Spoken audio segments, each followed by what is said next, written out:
कि अब बेचैनी बढ़ती जा रही है मौजूदा हुकूमत के रवैये के खिलाफ और खुद उनके कैंप में भी बेचैनियां बढ़ रही है ऐसा लगता है।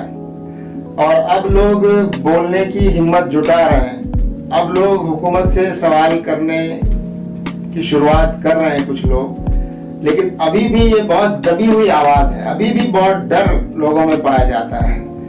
तो ये एक पॉजिटिव साइन है, ये एक सिल्वर लाइनिंग है जिसको हम महसूस कर रहे हैं, हमारे सामने पेश करती है।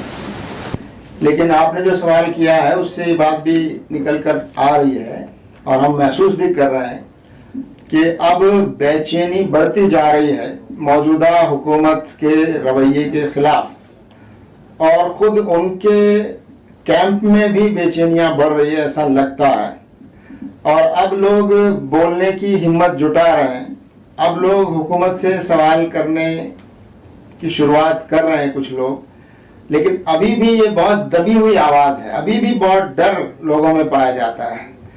तो ये एक पॉजिटिव साइन है, ये एक सिल्वर लाइनिंग है जिसको हम महसूस कर रहे हैं कि हालात अब काफी आगे बढ़ चुके हैं और लोगों को हिम्मत जुटानी होगी, खासतौर से आप जैसे हिम्मत वाले मीडिया के लोगों को, कि वो बगैर किसी डर के अपनी बात चाहे वो हुकूमत के खिलाफ ही क्यों ना हो वो जरूर कहनी चाहिए। तो ये एक पॉजिटिव साइन है जिसको आपने भी महसूस किया है और हम समझते हैं कि इसको और तेजी से बढ़ना चाहिए। लेकिन जो रिपोर्ट आई है वो बहुत तशवीशनाक है और वो इस वक्त की जो सूरत हाल है उसको बताती है कि क्या महसूस कर रहा है हमारा मीडिया के लोग, कितने दबाव में काम कर रहे हैं और उनकी आज़ादी कितनी लिमिटेड हो गई है।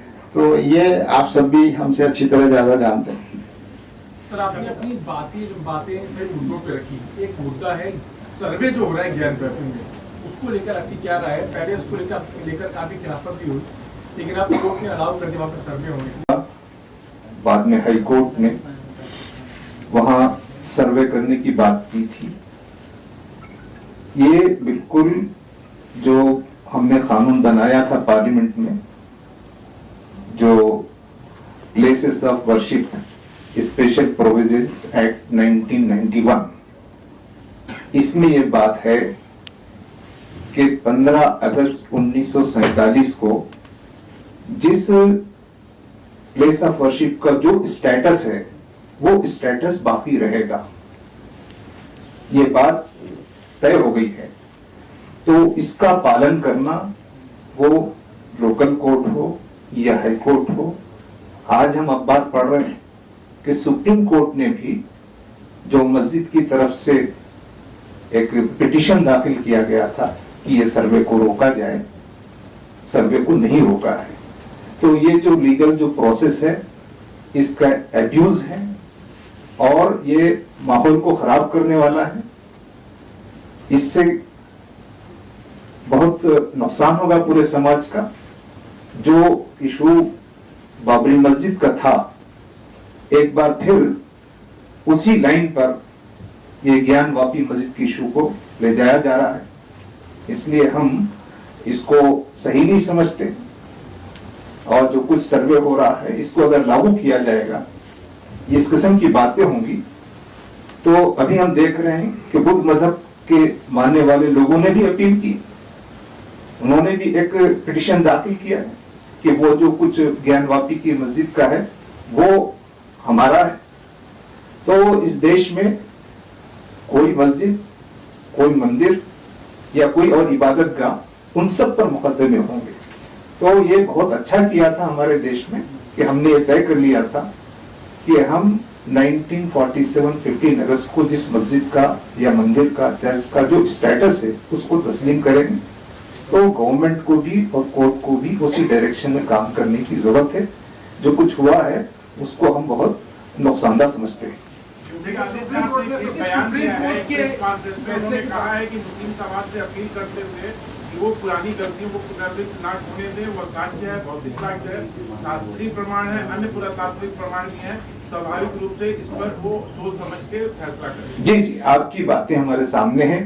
देखिए, जब बाबरी मस्जिद का भी डिसीजन आया, तो जब डिसीजन को जजेस पढ़कर सुना रहे थे, तो वो सुनते हुए ऐसा लग रहा था कि ये जो डिसीजन है वो बाबरी मस्जिद के हक में आएगा, क्योंकि कोई दलील, कोई लॉजिक, कोई एविडेंस ऐसा नहीं था जिससे यह साबित किया गया कि बाबरी मस्जिद की जगह कोई मंदिर था और उस मंदिर को तोड़कर मस्जिद बनाया गया है। कोर्ट ने तस्लीम किया है, सुप्रीम कोर्ट ने कहा है, सुप्रीम कोर्ट ने यह कहा कि बाबरी मस्जिद को तोड़कर मंदिर तोड़कर बाबरी मस्जिद बनाने की कोई बात मौजूद नहीं है। लेकिन फैसला जो आया वो मस्जिद के हक में नहीं था। ये रिकॉर्ड हमारे सामने है। ज्ञानवापी के बारे में भी हमारा ये समझना है कि जो रिकॉर्ड्स हैं, जो एविडेंसेस हैं, उन सब के हिसाब से तकरीबन 600 साल से लोग बता रहे हैं कि वहां इबादत हो रही है। तो जो कुछ देश में पहले हुआ, अगर उस तारीख के इसमें जाएंगे तो हम मुस्तकबिल नहीं बना सकते। इसलिए सबके लिए अच्छा ये है कि जो places of worship act special provision 1991 पास कर दिया गया है, सबको उसका पालन करना चाहिए। अगर इसमें हम अंदर झांकने की कोशिश करेंगे तो इससे देश का भला नहीं होगा। तो हम फिर एक बार हम अपनी सुप्रीम कोर्ट में भी हम ये कह रहे हैं कि हम सिर्फ सर्वे कर रहे थे, असरटेन करने के लिए, मालूम करने के लिए, हम कोई डिसीजन नहीं लेना चाह रहे हैं। लेकिन ये जिस डायरेक्शन में जा रहा है वो डायरेक्शन सही नहीं है। अभी आपने नूह की बात जी जी, इसमें जरा एक बात और मैं ऐड कर देता हूँ। जब 1991 का ये कानून मौजूद है कि अब किसी इबादत गाह की शक्ल को नहीं बदला जाएगा, जो शक्ल 15 अगस्त 1947 तक थी, तो आखिर सर्वे क्यों कराया जा रहा है और सर्वे के नतीजे के बाद क्या किया जाएगा? क्या ये अदालत का और मुल्क का वक्त जाया किया जा रहा है? जब आप उस पोजीशन को बदल नहीं सकते हैं कानून के मुताबिक, तो सर्वे कराने के मतलब ही ये है कि आप एक बहस छेड़ना चाहते हैं मुल्क में और एक पूरे मुल्क को एक चार्ज करना चाहते हैं, तो इसका बड़ा नुकसान होगा।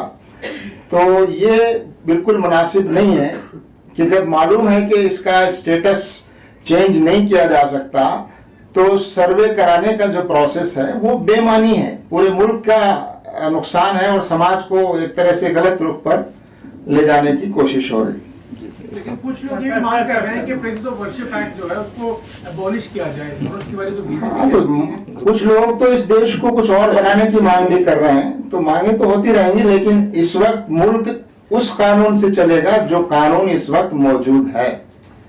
जो कानून इस वक्त मौजूद है उसके मुताबिक मुल्क चलना चाहिए और हमारी अदालतों को भी इसका ख्याल रखना चाहिए कि जो कानून बने हुए हैं उनके मुताबिक ही ऐसे इकदाम किए जाएं जिससे उन कानून की खिलाफ वर्जी होती हुई नजर न आती हो। इंजीनियर साहब, सवाल ये है कि ये कहा जाता है कि वो जगह क्या है, उसका कैरेक्टर क्या है, ये पता लगाने के लिए सर्वे होता है। ये नई किस्म की ये दलील अब आजकल आती है। नहीं, क्यों पता लगाना चाहते हैं? अब पता अगर आप लगा लेंगे तो क्या करेंगे? क्या उस जगह की शक्ल को बदला जा सकता है? तो जब बदला नहीं जा सकता, और ये बहुत सोच समझ के कानून बनाया गया है कि अगर इस तरह की चीजें होती गई और हर इबादत गाह के हिस्ट्री और उसके नीचे क्या था वो खोद कर देखने की कोशिश की गई, तो कितने जगहों पर बुद्ध मजहब के मंदिर निकलेंगे, कहीं जैन मंदिरों को तोड़ा गया है वो निकलेंगे, तो कैसे आखिर ये सिलसिला कब खत्म होगा? तो इसलिए उस कानून के मुताबिक अदालतों को भी उसका ख्याल रखने की जरूरत है। नूह की आपने बात की, नूह के बारे में बताएंगे जी। जी सर, आपने नूह की बात की, पिछले अब एक्शन वहाँ पे हरियाणा सरकार कह रही है कि एक्शन लेंगे। 2 दिन से सर बुलडोजर एक्शन वहाँ पे चालू है। आज फिर बुलडोजर से कहीं परमानेंट और कहीं टेम्परेरी स्ट्रक्चर्स तोड़े गए हैं। हालांकि सरकार की तरफ से, एडमिन की तरफ से ये कहा जा रहा है कि ये जो स्ट्रक्चर्स है इलीगल कंस्ट्रक्शन है, बट कुछ अफसर ये भी कह रहे हैं कि जो लोग राइटिंग में उस समय शामिल थे, पत्थरबाजी में शामिल थे, उनके कुछ लोगों के उनके भी ये घर हैं। तो कैसे देखते हैं इसको आप? कैसे देखते हैं जो बुलडोजर एक्शन चल रहा है सर? और काफी 50 के करीब आज भी जो स्ट्रक्चर्स है ना तोड़े। ठीक है, हमारा ख्याल तो ये है कि अगर वो यानी एनक्रोचमेंट था तो समय यही क्यों पसंद किया गया? यानी ये जो बुलडोजर करने का समय जो है, ये इसके साथ इसका क्या संबंध है? तावड़ू में हुआ ये, ज्यादातर जो बुलडोज किए गए हैं, और वो इसका संबंध ये नूह से क्या क्यों जोड़ा गया? असल में ये सारी चीजें जो है वो प्रशासन दूसरी तरह से ये क्या कहते हैं कि दबाव डालना चाहता है, एक खौफ हिरास पैदा करना चाहता है। जिस तरह से वहां पर यानी डिटेन किए जा रहे हैं लोगों को, जिस तरह से लोग डर डर के अपने घरों से भागकर कहीं और आश्रय ले रहे हैं, तो ये सारी चीजें जो सरकार कर रही है, जो प्रशासन कर रहा है, इससे ऐसा लगता नहीं है कि कोई शांति प्रक्रिया की तरफ आगे बढ़ रहा है, लेकिन ये तो एक दबाव, एक खौफ का माहौल पैदा किया जा रहा है। इसमें एक सवाल आप पूछिए वहां की हुकूमत से कि जितने घर और झोपड़ियां बुलडोज की गई हैं, क्या वो मुसलमानों के अलावा और किसी की हैं? अगर ये बात सही है तो हुकूमत का निशाना, हुकूमत का इरादा साफ नजर आता है कि वो मुसलमानों को टारगेट कर रही है। एनक्रोचमेंट हटाने का ये तरीका और वो नहीं है। दूसरा ये कि अगर कोई शख्स क्रिमिनल साबित भी हो जाए तो क्या उसका घर गिरा दिया जाएगा? ये कौन सा कानून कहता है? तो इस पर तो मुल्क में बहस भी चल रही है कि क्रिमिनल अगर कोई साबित भी हो जाए, अभी तो जांच हो रही है कौन लोग थे, लेकिन साबित भी हो जाए तो क्या उसका घर बुलडोज कर दिया जाएगा? तो ये बिल्कुल बहुत ही गलत तरीके पर हमारे मुल्क को ले जाया जा रहा है, और गवर्नमेंट का ये एक्शन कम्युनली और पॉलिटिकली मोटिवेटेड है, और मुस्लिम्स को टारगेट करके ये बुलडोजिंग की गई। शफीउद्दीन साहब, अभी आपने कहा, और हमेशा जब भी दंगे होते हैं ये कहा जाता है कि ये प्लान्ड वे में हुआ, इसकी प्लानिंग हुई है बाज़ाब्ता। अभी आपने भी कहा कि इस दंगे से देख कर लगता है कि प्लान्ड वे में हुआ। उसी तरह जो हिंदू लोग प्रेस कॉन्फ्रेंस कर रहे हैं, उनके नेता जो बोल रहे हैं, वो लोग भी कह रहे हैं कि प्लान्ड वे में हुआ। आप मुसलमान भी कहते हैं प्लानिंग से हुआ, हिंदू भी कहते हैं प्लानिंग से हुआ। तो प्लानिंग की किसने? वो लोग गिरफ्त में कब आएंगे?